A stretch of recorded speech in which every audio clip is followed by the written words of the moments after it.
अस्सलाम वालेकुम dear students, welcome back. आज हमने फर्टिलाइजेशन और उसकी टाइप्स पढ़नी है। रिप्रोडक्शन चैप्टर नंबर 14 हम लोगों ने कंटिन्यू किया हुआ था। फर्टिलाइजेशन हमारे पास क्या होता है? अगर हम लोग गैमीट्स की बात करें तो दो गैमीट्स होते हैं। एक हमारे पास होता है मेल गैमीट और दूसरा हमारे पास होता है फीमेल गैमीट। इन दोनों गैमीट्स की जब यूनियन होता है इन दोनों गैमीट्स का, तो उस यूनियन को हम कहते हैं फर्टिलाइजेशन, या उस फ्यूजन को हम कहते हैं फर्टिलाइजेशन। दो गैमीट्स का आपस में फ्यूज़ होना इज़ कॉल्ड फर्टिलाइजेशन। अब वो दो गैमीट्स कौन कौन से हैं?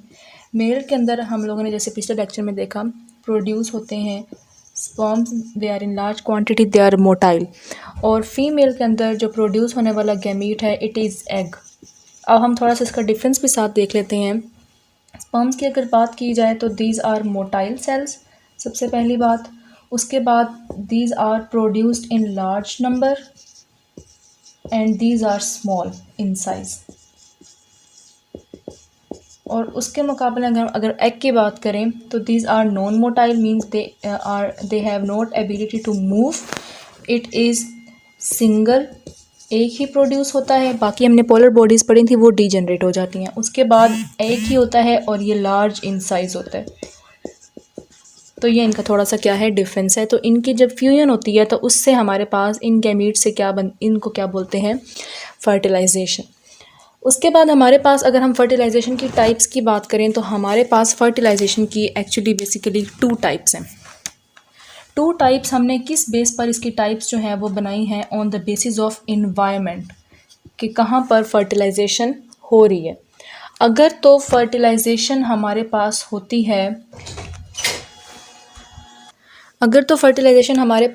है आउटसाइड फीमेल बॉडी, तो उसको हम कहते हैं एक्सटर्नल फर्टिलाइजेशन। और अगर हमारे पास फीमेल बॉडी के अंदर फर्टिलाइजेशन होती है तो that type is called as internal fertilisation. तो हम इन टाइप्स के बारे में अब पढ़ लेते हैं। Okay students, coming towards the first type which is external fertilisation. External fertilisation के अंदर क्या होता है कि जो फर्टिलाइजेशन होती है गैमीट्स की, मीन्स एक मेल गैमीट है दूसरा फीमेल गैमीट है, जो फ्यूजन होती है गैमीट्स की, फ्यूजन ऑफ गैमीट्स, वो कहाँ होती है, outside the female body in external environment. तो हम लोग जो है एक्सटर्नल इन्वायरमेंट में जो होती है, एक्सटर्नल इन्वायरमेंट ज़्यादातर अब इसमें एक्वेटिक इन्वायरमेंट होता है, मींस पानी के अंदर होती है। अब इसमें होता क्या है, अगर हम इसका मैकेनिज़्म देखें, ठीक है, अगर हम इसका मैकेनिज़्म देखें कि एक्सटर्नल फर्टिलाइजेशन में होता क्या है, तो इसके अंदर सबसे पहले क्या होता है, मेल एंड फीमेल जो हैं, मेल और फीमेल, ये अपने गैमीट्स को रिलीज़ करते हैं। कहाँ रिलीज़ करेंगे? एक्वेटिक इन्वायरमेंट में, ठीक है। एक्वेटिक इन्वायरमेंट में ये क्या करते हैं, रिलीज़ करते हैं गैमीट्स को, मेल और फीमेल। लेकिन यहाँ पर दो कंडीशंस हैं। दो कंडीशंस क्या हैं कि फ़ीमेल और मेल ने रिलीज़ करने हैं पानी के इन्वायरमेंट में अपने गैमीट्स को। अब दो कंडीशंस क्या हैं? वो दो कंडीशंस ये हैं कि सबसे पहली कंडीशन क्या है कि उनको सेम टाइम में गैमीट्स रिलीज़ करने पड़ेंगे, वो मैं बताती हूँ क्यों। और दूसरी कंडीशन क्या है कि इनको जो गैमीट्स रिलीज़ करने हैं वो लार्ज इन नंबर, ज़्यादा क्वांटिटी में गैमीट्स को रिलीज़ करना पड़ेगा। अब ये भी क्यों होता है वो भी मैं बताती हूँ। देखो, पानी है, पानी का इन्वायरमेंट है, मीन्स एक्वेटिक इन्वायरमेंट है। एक्वेटिक इन्वायरमेंट के अंदर क्योंकि पानी जो है वो, अब फ़र्ज़ करो अगर हमारे पास मेल जो है वो रिलीज़ करता है अपने गैमीट्स को, और फिर कोई मतलब हाफ़ एन आवर के बाद फिर फ़ीमेल जो है वो रिलीज़ करती है, तो पानी का इन्वायरमेंट है ना, तो अब क्या पता वहाँ पर जो है वो उस मेल के गैमीट्स रहें या ना रहें। तो इसीलिए ज़रूरी है कि जैसे ही मेल गैमीट्स रिलीज़ करे तो फ़ीमेल भी गैमीट रिलीज़ कर दें, ताकि उनकी फ़र्टिलाइजेशन होने के चांसेस क्या हों, ज़्यादा हों। पहली बात यह है कि सेम टाइम में इकट्ठे रिलीज़ करें दोनों।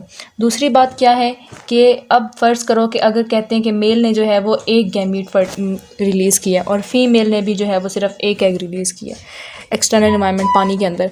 अब यहाँ पर जो है वो क्या होगा कि क्या पता इसका जो है वो एक जो गैमीट है वो कहीं और चला जाए, इसका जो है वो एक गैमीट कहीं और चला जाए, तो मुश्किल है ना। तो अगर फ़र्ज़ करो ये 10 रिलीज़ करेंगी, तो अगर 1-2 उधर हो भी जाएँ तो बाकी 7 तो कम से कम इधर होंगे ना, या 7 या 8 इधर उनकी फर्टिलाइजेशन होगी। मतलब जितने ज़्यादा नंबर में गैमेट्स रिलीज़ हो रहे हैं उनके फर्टिलाइजेशन के चांसेस उतने ही क्या होंगे, ज़्यादा होंगे। तो इसीलिए इसकी कंडीशंस ये हैं कि सेम टाइम में और लार्ज नंबर में गैमेट्स रिलीज़ करने हैं, क्योंकि यहाँ पर बहुत ज़्यादा जो एक्वेटिक एनवायरनमेंट में प्रॉब्लम्स होते हैं। और एक और मसला जो यहाँ पर होता है प्रॉब्लम, वो ये प्रॉब्लम है कि प्रीडेटर्स के बाकी के बड़ी मछलियाँ छोटी मछलियों के अंडे खा जाती हैं, तो ये भी एक बहुत बड़ा मसला होता है। तो इसीलिए जो है वो फर्टिलाइजेशन होगी तो फिर हमारे पास जो है वो जितने ज़्यादा गैमीट्स रिलीज़ होंगे उतने ज़्यादा अंडे बनेंगे।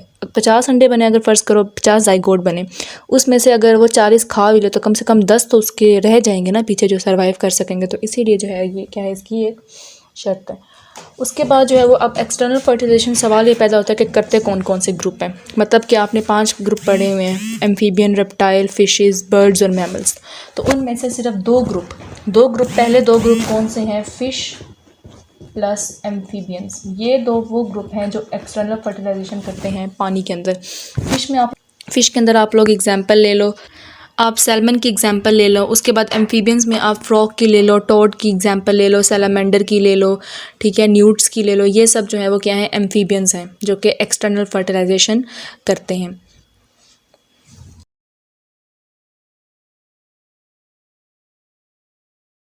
Okay students, coming to our next topic which is internal fertilisation. Fertilisation की ये टाइप है। फर्टिलाइजेशन क्या होता है, फ्यूजन ऑफ गैमीट्स। बट अगर हम इंटरनल फर्टिलाइजेशन की बात करें तो इसमें जो गैमीट्स फ्यूज़ करते हैं वो फीमेल बॉडी के अंदर फ्यूज़ करते हैं।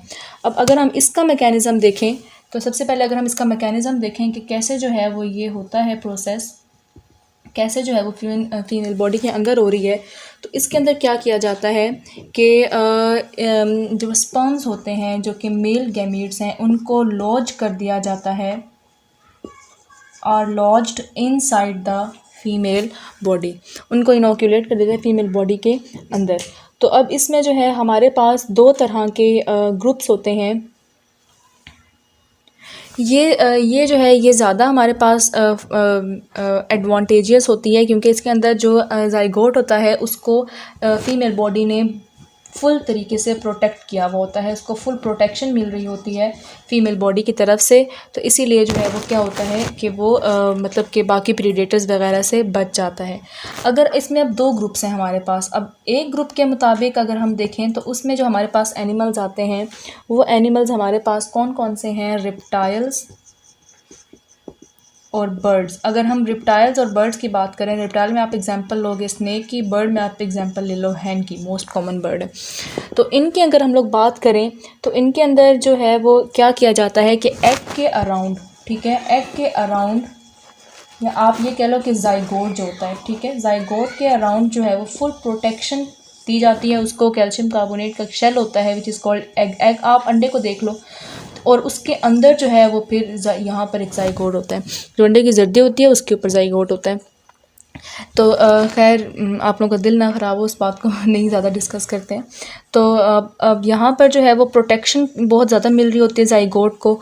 और दूसरा जो हमारे पास ग्रुप है mammals, with the exception of egg laying mammals. Egg laying mammals को छोड़ के अगर हम बाकी मैमल्स की बात करें तो ये क्या करते हैं कि इनके अंदर जो ग्रोथ और डेवलपमेंट ज़्यादातर और ग्रोथ भी समहाउ मदर की बॉडी के अंदर ही होती है विद फर्टिलाइजेशन भी इंटरनल होती है और डेवलपमेंट भी क्या होती है, इंटरनल होती है। तो और फिर मैमल्स क्या करते हैं कि मैमल्स जो है वो अपने बेबी को जो है वो क्या करते हैं, मतलब डिलीवर करते हैं। तो अब इनके अंदर फिर ये लोग भी जो है वो एक्स्ट्रा प्रोटेक्शन ज़ाहिर है देते हैं। जो भी एम्ब्रियो को चाहिए होता है वो सारा मदर की बॉडी से ही जो है वो एम्ब्रियो को मिलता है ताकि वो डेवलप हो सके। तो ये जो है वो हमारे पास दो ग्रुप्स हैं जो जिनके अंदर क्या होती है, इंटरनल फर्टिलाइजेशन मींस के स्पर्म्स को जो है वो फीमेल बॉडी के अंदर ही क्या किया जाता है, इनोक्यूलेट किया जाता है, लॉज किया जाता है, और एक्स्ट्रा प्रोटेक्शन जो है ये अपने एम्ब्रियो को, डेवलपिंग एम्ब्रियो को प्रोवाइड करते हैं।